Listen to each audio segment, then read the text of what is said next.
నేను మీ చంద్రమౌళి ఈరోజు మళ్ళీ ఇంకొక కొత్త వీడియోతో మీ ముందుకు వచ్చాను. మీరు నా వెనకాతలు చూడొచ్చు. ఇది చాలా ప్రత్యేకమైనటువంటి శివాలయం అన్నమాట. మనం ఇప్పుడు ఒరిస్సాలో జార్సుగూడ అనే ప్లేస్లో ఉన్నాము. ఆ జార్సుగూడలో 10 కిలోమీటర్ల దూరంలో ఉన్నటువంటి ఇక్కడ జాడేశ్వర్ టెంపుల్ అన్నమాట. జాడ్ అంటే ఫారెస్ట్, మీకు జాడేశ్వర శివాలయం అంటే అడవుల్లో వెలిసినటువంటి శివాలయం గురించి ఈరోజు మనం ఈ వీడియోలో తెలుసుకుందాం. మొత్తం ఈ వీడియో మీకు చూపిస్తాను, మీరు చూడండి.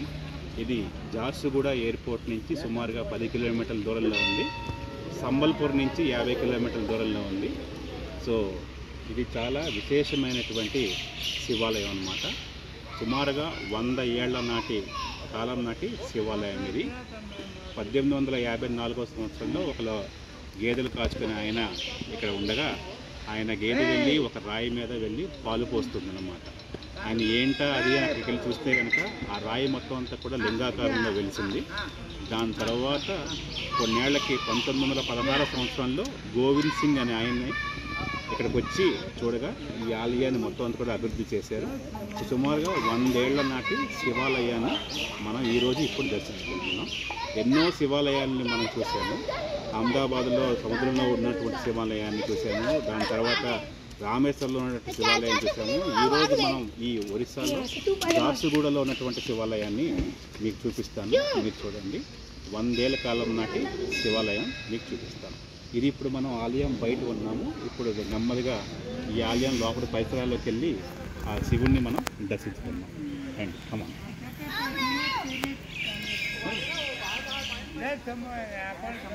మీరు ఎక్కడైనా చూడొచ్చు, ఒరిస్సా అనగానే మనకి ఈ ఆలయ నిర్మాణంలో అన్నీ కూడా ఒక ప్రత్యేకమైన శైలిలో ఉంటాయి. ఆ గోపురం స్ట్రక్చర్ని మీరు పూరిలో చూస్తుంటారు. ఒరిస్సాలో ఎంత చిన్న గుడైనా కానీ ఈ గోపురం స్టైల్ అనేది ఎవరికి రాదు. అది ఒరిస్సా ప్రజలకి నిజంగా వరం అన్నమాట. మీకు చూడండి ఎంత బాగుందో. ఆలయం బయట ఒక పెద్ద మర్రి చెట్టు కూడా ఉంది. నేను అక్కడ చూపిస్తున్నాను, మీకు చూడొచ్చు. ఆ కారు వెనకాతల పెద్ద మర్రి చెట్టు కూడా ఉంది. ఇక్కడ ఆలయం చుట్టూ కూడా మీరు చూస్తే కనుక వెనకాతలంతా కూడా ఫారెస్ట్ అన్నమాట.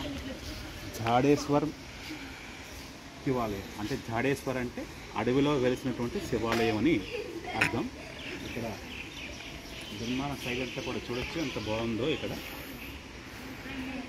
బయట ముందు మనం కాళ్ళు కడుక్కొని దాని తర్వాత ఆలయం లోపలికి వెళ్ళి మీకు ఆ శివుడి యొక్క దర్శనం కూడా నేను చేసుకొని మీకు కూడా శివుడిని చూపిస్తాను. మీరు కూడా శివుడి యొక్క కృపా కటాక్షాలు పొందవచ్చు అన్నమాట.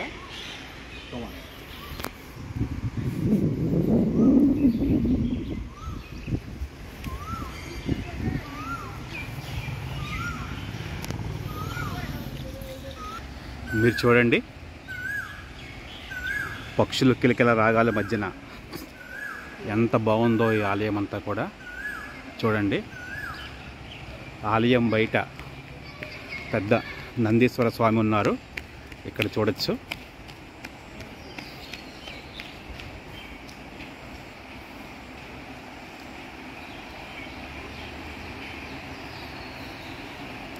ఎంత బాగుందో చూడండి ఆలయం. శివుడు ఆజ్ఞ లేనిదే చేమైనా కొట్టదంటారు. శివుడికి ఆరంభం లేదు, శివుడికి అంతం కూడా లేదు. అదే శివతత్వం. ఈ క్షణిక కాలమైనటువంటి జీవితంలో ఎటువంటి రాగద్వేషాలకి పోకుండా మనం అందరం కూడా ఆ శివతత్వాన్ని పాటిస్తూ అందరూ హాయిగా ఉండాలని కోరుకుంటున్నాను. అదే మెయిన్ శివాలయం అన్నమాట. మీరు చూడొచ్చు, 100 ఏళ్ల పురాతనమైనటువంటి శివాలయాన్ని మీకు చూపిస్తున్నాను. మీరు చూడండి. హర హర మహాదేవ శంభో శంకర. భక్తులందరూ కూడా శివుడికి సొంతంగా ఇక్కడ అభిషేకం కూడా చేసుకోవచ్చు. శివుడేమీ అలంకార ప్రియుడు కాదు. కేవలం చెంబుడు నీళ్లు పోస్తేనే చాలు మనకు కావాల్సినటువంటి వరాలన్నీ ఇచ్చేటువంటి ఆ శివుడిని మనం ఈరోజు దర్శించుకోవడం నిజంగా మన మహద్భాగ్యం, పూర్వజన్మ సుకృతం. తెలుగు రాష్ట్ర ప్రజలు చాలామందికి తక్కువ మందికి తెలిసినటువంటి ఈ ఆలయాన్ని ఈరోజు మీకు చూపిస్తున్నాను. తప్పకుండా జార్స్ కూడా వచ్చిన వాళ్ళు ఇక్కడికి వచ్చి ఆ శివుణ్ణి కూడా కొలవాలని కోరుకుంటున్నాను. నేను కూడా ఇప్పుడు వెళ్ళి శివుడికి నీళ్ళు పోస్తాను, అభిషేకం.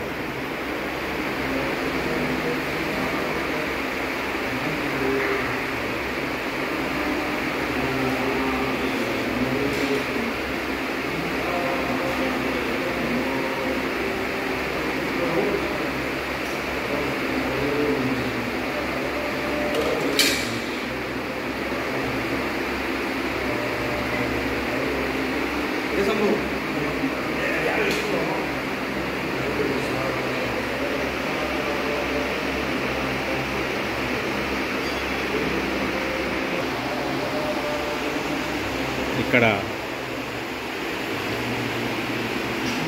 చూడొచ్చు శివుడికి అభిషేకం చేస్తున్నారు.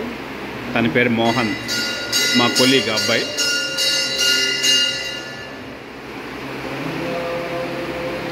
ఓం నమ శివాయ.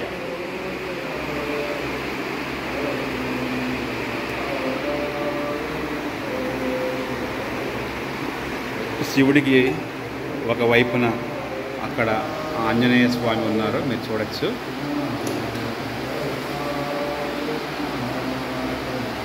ఇక్కడ ఇంకొక వైపు చూస్తే కనుక వినాయకుడి విగ్రహం కూడా ఉంది, మీరు చూడొచ్చు.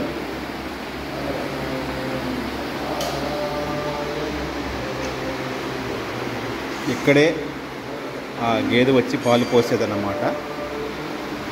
ఆ విధంగా ఈ ఆలయాన్ని అభివృద్ధి చేశారు. ఇంకొకసారి ఓం నమ శివాయ.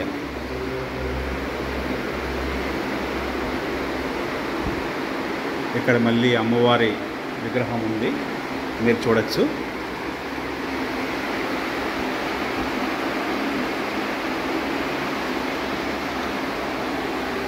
దుర్గాదేవి అమ్మవారు అన్నమాట. ఇక్కడ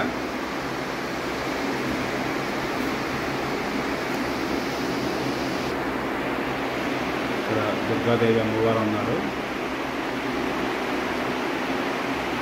మీరు చూడొచ్చు. ఇక్కడ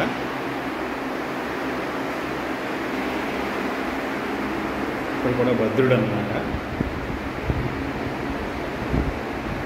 మీరు చూడొచ్చు. ఇక్కడ భద్రుడు.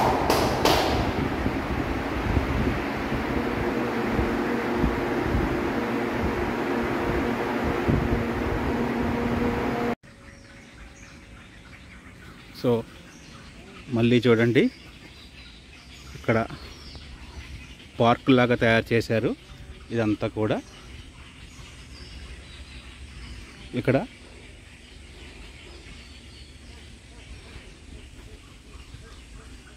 చూడొచ్చు మీరు, ఎంత బాగుందో ప్రశాంతంగా.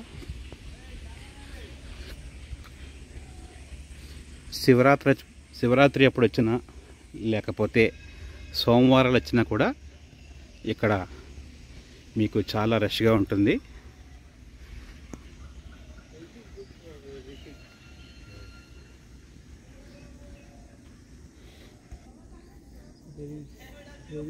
ఇక్కడ ఆలయంలో స్నానం చేయడానికి ఇక్కడ చిన్న ఘాట్ కూడా ఏర్పాటు చేయడం జరిగింది, మీరు చూడొచ్చు. ఆలయం వెనకాతల వైపు ఇదంతా.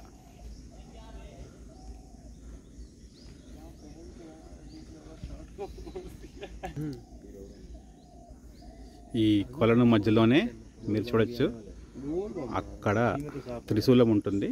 ఇప్పుడు మొత్తం మెయింటెనెన్స్ లేక అలా అయిపోయింది. విశేషమైన పర్వదినాల్లో మళ్ళీ అది మనకు కనిపిస్తుంది అన్నమాట.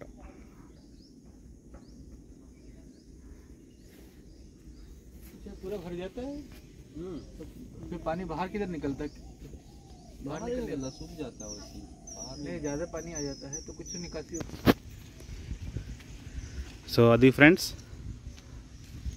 100 సంవత్సరాల చరిత్ర గల శివాలయం యొక్క చరిత్ర.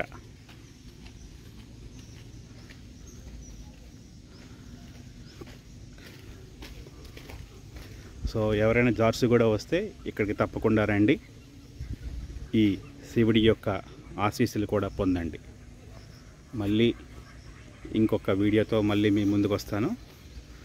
అంతవరకు మీ Chandramouli signing off from Jharsuguda.